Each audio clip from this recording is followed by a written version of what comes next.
I never thought a Saturday afternoon could go from peaceful to pandemonium in the span of 15 minutes, but that's exactly what happened when 3 police cruisers screeched into my driveway, lights flashing. All because I had the audacity to install solar panels on my own roof. "Sir, we've received a complaint about unauthorized construction," the lead officer said, clipboard in hand. "HOA regulations violation." I stood there, mouth agape, still holding my lawnmower handle. "You've got to be kidding me. I have all the permits." The youngest officer looked uncomfortable. "Mrs. Kensworth called it in. Said you're in violation of aesthetic codes." And there it was. Karen Kensworth, our HOA president, had finally escalated her crusade against my home improvements to involve law enforcement. The same woman who'd spent the last 3 months sending me passive-aggressive emails about my mailbox being 2 inches taller than regulation. What none of us expected was who would step out of the 3rd police car. Commander Xavier Ingram, decorated veteran, respected police commander, and as it turned out, the original designer of my solar panel system. The same man who'd become something of a legend in our small town of Pinewood Creek after serving 3 tours overseas before joining local law enforcement. The commander's eyebrows shot up when he saw my roof. "Wait a minute. Those are my panels. That's my design." And just like that, Karen's plan began to unravel. But I'm getting ahead of myself. Let me back up 3 months to when this whole nightmare began. After 15 years as a structural engineer working for various companies, I'd finally saved enough to buy my dream home in the Pinewood Estates community. The property taxes were steep, but the schools were excellent, and the neighborhood had that picture-perfect feel my wife Melissa had always wanted for our 2 kids. What the real estate agent conveniently glossed over was the iron fist with which the HOA ruled over the community, and the woman who wielded that fist with dictatorial precision. Karen Kensworth had been HOA president for 7 consecutive years. A 50-something widow with impeccably highlighted blonde hair, she dressed exclusively in designer clothes and drove a gleaming white Mercedes SUV with a vanity plate that read, "Ho Boss." The rumors about how she maintained her lavish lifestyle on a part-time receptionist's salary had circulated for years, but nobody had been brave enough to investigate. My first run-in with her happened just 2 weeks after we moved in. I'd planted a vegetable garden in my backyard, nothing extravagant, just some tomatoes and peppers for family use. "Mr. Ingalls," she said, appearing at my fence one evening as I was watering my plants. I nearly jumped out of my skin. "I don't see an approved landscaping modification form for this agricultural project." The way she said agricultural made it sound like I was running a cattle farm in suburban America. "It's just a few vegetables, Mrs. Kensworth. For my family." "Karen, please," she said with a smile that didn't reach her eyes. "And regardless of size, all landscape modifications require prior approval. You'll find the 27-page application form on our community portal. The review committee meets quarterly." "Quarterly? But I've already planted everything." She tilted her head, her smile widening to reveal teeth too white to be natural. "Then I suppose you'll need to remove it until approval, won't you? The fine is $50 per day for unapproved modifications." That was my introduction to life under Karen's reign. I filled out the ridiculous form, received approval 3 months later when the plants would have been dead anyway, and grudgingly accepted that this was part of suburban living. But I drew the line at energy independence. With electricity prices soaring and my commitment to reducing our carbon footprint, I'd researched solar options extensively. That's when I came across Commander Xavier Ingram's innovative design, solar panels that were sleek, low profile, and actually enhanced the aesthetic appeal of a home rather than detracting from it. They were also 30% more efficient than standard models. I spent weeks ensuring I had every permit from the city, county, and state. I read through the entire 342-page HOA covenant and found nothing explicitly prohibiting solar panels. There was only a vague clause about aesthetic harmony, which Xavier's design certainly maintained. The installation took 2 days and cost a significant chunk of our savings, but my wife Melissa and I were thrilled with the results. Our meter started running backward almost immediately. 3 days later, A thick envelope appeared in our mailbox. Inside was a violation notice, citing Section 12.3.4 of the Covenant. No architectural or aesthetic modifications visible from any street, common area, or neighboring property may be made without explicit written approval. The fine? $200 per day until removal. I called an emergency meeting with the HOA board, armed with my permits, the covenant in hand, and state law references that prohibited HOAs from banning solar panels outright. The meeting was held in the community center, a building maintained by our exorbitant HOA fees yet somehow perpetually in need of renovation. 5 board members sat behind a long table, with Karen front and center, a gavel at her fingertips like a judge ready to sentence the guilty. "Mr. Ingalls," she began, "while we appreciate your environmental enthusiasm, Pinewood Estates prides itself on cohesive visual standards. These panels disrupt that harmony. With all due respect, Mrs. Kensworth, these panels were specifically designed to blend with residential architecture. They're actually less obtrusive than satellite dishes, which I notice are permitted." A murmur rippled through the small audience of neighbors who'd come to watch the proceedings. Some nodded in agreement. Karen's smile tightened. "The difference, Mr. Ingalls, is that satellite dishes were explicitly approved in the 2018 amendment. Your panels were not. The board will need to evaluate whether this technology meets our standards." "And how long will that take?" I asked, already knowing the answer. "The Architectural Review Committee meets quarterly. You're welcome to submit your application for the December meeting. That's 4 months away. And I've already installed them legally." "Rules are rules," she said, bringing down her gavel with unnecessary force. "Motion to uphold the violation. All in favor?" 4 hands went up immediately. The 5th board member, Meredith Simmons, a retired teacher who'd always struck me as reasonable, hesitated before slowly raising her hand as well, though she wouldn't meet my eyes. On my way out, Meredith caught up to me in the parking lot. "I'm sorry about that in there," she whispered, glancing around nervously. "Karen has ways of making things difficult if you cross her." "What does that mean?" I asked. Meredith looked over her shoulder again. "Just be careful. Last year, Roger Patterson questioned some financial discrepancies in the HOA budget. 2 weeks later, his car was vandalized, and somehow the police found marijuana in his garage during the investigation. He lost his security clearance and his job. Had to move away." She hurried off before I could ask more questions, leaving me standing there with a sinking feeling in my stomach. What had I gotten my family into? That night, I told Melissa everything Meredith had said. "You think this woman is capable of framing people?" Melissa asked, her voice lowered even though it was just the 2 of us in our kitchen. Our kids were upstairs doing homework. "I don't know, but something feels off. The way the other board members just automatically vote with her. The fact that she drives a $90,000 car but works part-time. And now this story about Roger." Melissa tucked her brown hair behind her ear, a habit she had when thinking deeply. "So what do we do? We can't afford $200 a day, but removing the panels would cost thousands, not to mention losing all the energy savings." I sighed. "I'm going to call the company that installed them. See what our options are." The next morning, I reached out to Sunwood Solutions, the company that had installed our panels. I was hoping they might have dealt with similar HOA issues before. "Oh, Pinewood Estates," the customer service rep said with obvious recognition in her voice. "You're not the first. Karen Kensworth, right? You know her?" I asked, surprised. "Let's just say we've had several clients run into issues with her. Hold on, let me transfer you to our legal department. They might have some insights." 10 minutes later, I was speaking with Patricia, the company's legal counsel.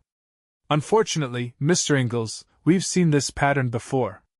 Mrs. Kensworth initially opposes solar installations, then mysteriously approves them after homeowners agree to use a specific installer, Bright Future Energy. Ever heard of them?" I hadn't. "Do some research," Patricia suggested.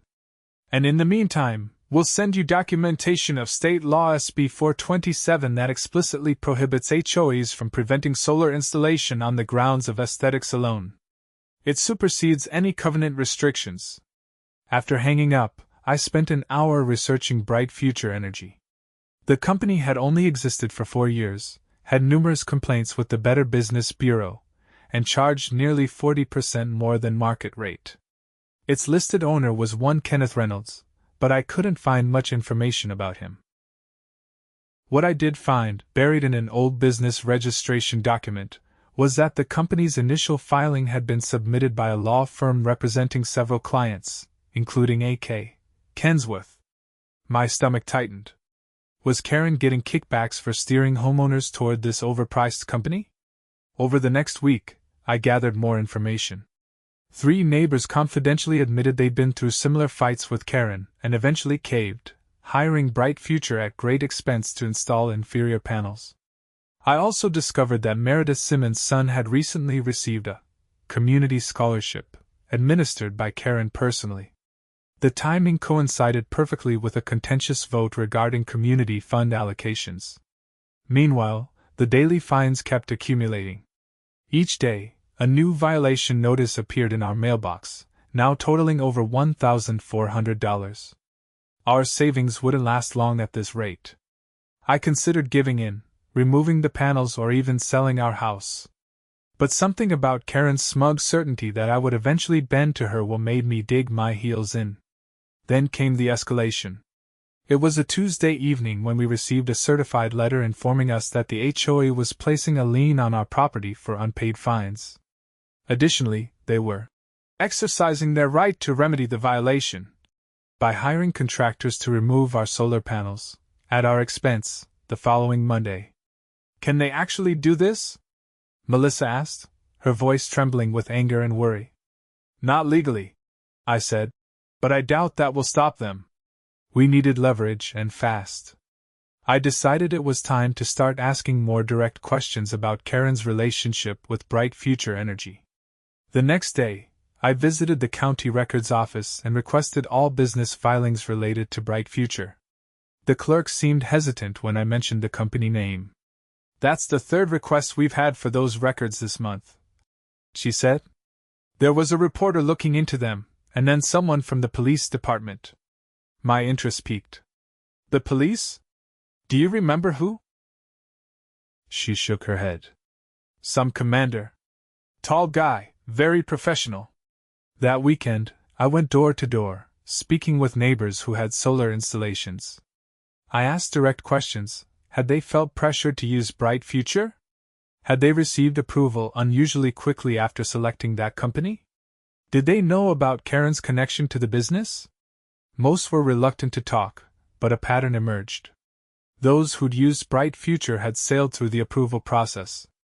Those who'd chosen other companies faced obstacles at every turn. By Sunday night, I had compiled a dossier of suspicious patterns, but nothing concrete enough to stop Monday's scheduled panel removal. In desperation, I decided to make one last plea directly to Karen. I drove to her house, an imposing colonial with perfectly manicured hedges, and rang the doorbell. No answer, but her Mercedes was in the driveway. I tried again. Still nothing. As I turned to leave, I noticed movement through the side window. Karen was home but choosing not to answer. I was about to leave a note when I heard raised voices from the partially open window. Curiosity got the better of me, and I moved closer, staying hidden behind a decorative shrub. This is becoming problematic, Karen. A male voice, stern and irritated. Ingalls is asking too many questions. He's been to the county records office. He's nobody, Karen replied dismissively. Just another homeowner who thinks he knows his rights. The panels come down tomorrow, and he'll be stuck with the bill. Plus, we can offer to expedite his new application if he goes with Bright Future. And if he doesn't back down? If he goes to the authorities? Karen laughed. With what evidence? Everything is perfectly legal on paper. Kenneth is the official owner, not me. The approval process is at the board's discretion. We've been doing this for years without issues. What about that police commander who was asking questions last month? Ingram? He didn't have enough to move forward. Besides, he's military, all about chain of command. He's not going to make waves without solid proof. I'd heard enough. I quietly retreated to my car and sat there, processing what I'd learned. Karen was definitely getting kickbacks from Bright Future, and someone named Kenneth was fronting as the owner. And most importantly, a police commander named Ingram had already been investigating. Could it be the same Ingram who designed my solar panels? Monday morning arrived with a grim finality. At 8 a.m., a truck from Quality Contractors pulled into my driveway, followed by Karen's Mercedes. 2 men in workmen's clothes began unloading ladders. I stepped outside, arms crossed. This is illegal, and you know it.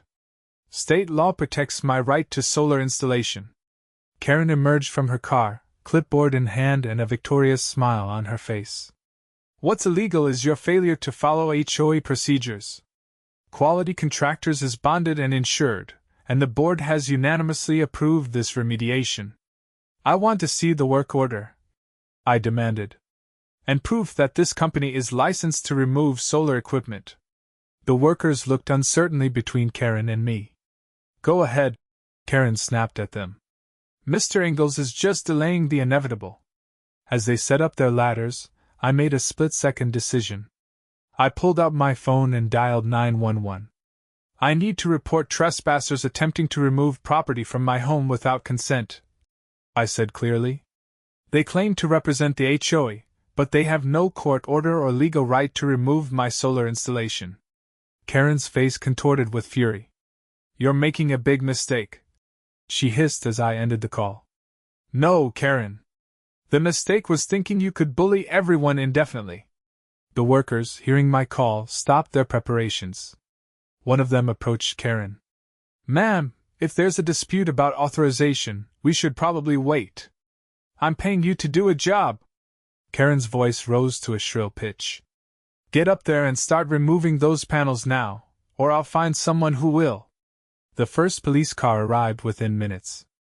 Officer Davis, a young man I'd seen around the neighborhood, looked confused by the standoff in my driveway. What seems to be the problem here? He asked.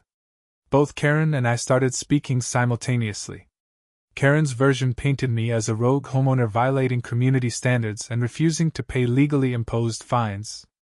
My version highlighted the state law protecting solar rights and the HOA's lack of legal authority to forcibly remove my installation. Officer Davis looked overwhelmed. I think we're going to need some help sorting this out, he said, returning to his cruiser to radio for backup. Within 10 minutes, 2 more police cars had arrived. By this time, several neighbors had emerged from their homes to watch the spectacle unfolding on my driveway. And that brings us back to where this story began, with Commander Xavier Ingram recognizing his own solar panel design on my roof. Mrs. Kensworth, Commander Ingram said, his voice carrying the weight of authority. Interesting to see you here. We were just discussing bright future energy in our department meeting this morning. Karen's face, which had been flushed with anger, suddenly drained of color. This is an HOA matter, Commander. It doesn't concern the police. Actually, Xavier said, approaching to stand beside me, attempted theft and destruction of property very much concern the police. And I'm particularly interested in why you're so determined to remove a perfectly legal solar installation. It violates our covenant, Karen insisted, but her voice had lost its edge. Does it? Xavier pulled out his phone and showed her something on the screen. Because according to your own bylaws, updated last year, solar installations are permitted provided they meet certain aesthetic standards. Mr. Ingalls' system, which happens to be my design, exceeds those standards. Karen's eyes darted from the phone to Xavier's face. That amendment wasn't properly ratified. The county records indicate otherwise, Xavier replied calmly. Signed by you, in fact. I later learned that the amendment had been quietly added to allow Karen's preferred vendor, Bright Future, to operate in the neighborhood without obstacles, a classic case of Karen creating a loophole for her own benefit that was now backfiring spectacularly. There's been a misunderstanding, Karen said, suddenly all smiles again. Perhaps we could discuss this privately? Xavier smiled back, but it wasn't friendly. We'll have plenty of time to talk down at the station. I have some questions about your relationship with Bright Future Energy and its owner, Kenneth Reynolds, who, coincidentally, appears to be your brother-in-law. Karen's facade cracked. You can't prove anything. Everything was done by the book. The books are exactly what interest us, Xavier replied. Financial records showing thousands of dollars flowing from Bright Future to your personal accounts. Emails between you and Kenneth discussing referral fees. And testimony from 3 former board members about how you pressured them to reject all solar applications except those using your brother-in-law's company. I stood there, watching Karen's empire crumble in real time. The workers from quality contractors had quietly packed up their equipment and disappeared. Neighbors were emerging from their homes in greater numbers, whispering among themselves. Officer Davis approached with handcuffs. Karen Kensworth, you're under arrest for attempted theft, conspiracy to commit fraud, and extortion. As they led Karen to the police car, she turned to glare at me. This isn't over, Ingalls. You have no idea who you're dealing with. But the threat sounded hollow coming from someone in handcuffs. After Karen was taken away, Xavier stayed behind to explain what had happened. He'd been investigating Bright Future Energy for months after receiving multiple complaints about their business practices. The investigation had led him to Karen and her scheme to profit from forcing homeowners to use her brother-in-law's overpriced company. So my solar panels aren't being removed? I asked, still processing everything. Xavier laughed. Not only are they staying put, but I'd say you're due a refund of all those illegal fines. And, he added with a grin, I'm flattered you chose my design. How's it working for you? Brilliantly, I admitted. We've cut our electricity bill by 70%. In the weeks that followed, the HOA underwent a complete transformation. Meredith Simmons stepped up as interim president and called for new elections. The entire board was replaced with neighbors who promised transparency and reasonable governance. Karen's case made headlines in the local paper. HOA president arrested in solar panel kickback scheme. The investigation expanded to include similar schemes in 3 other communities where she had connections. The prosecutor discovered that over 4 years, Karen had collected more than $200,000 in kickbacks from homeowners who'd been forced to use Bright Future Energy.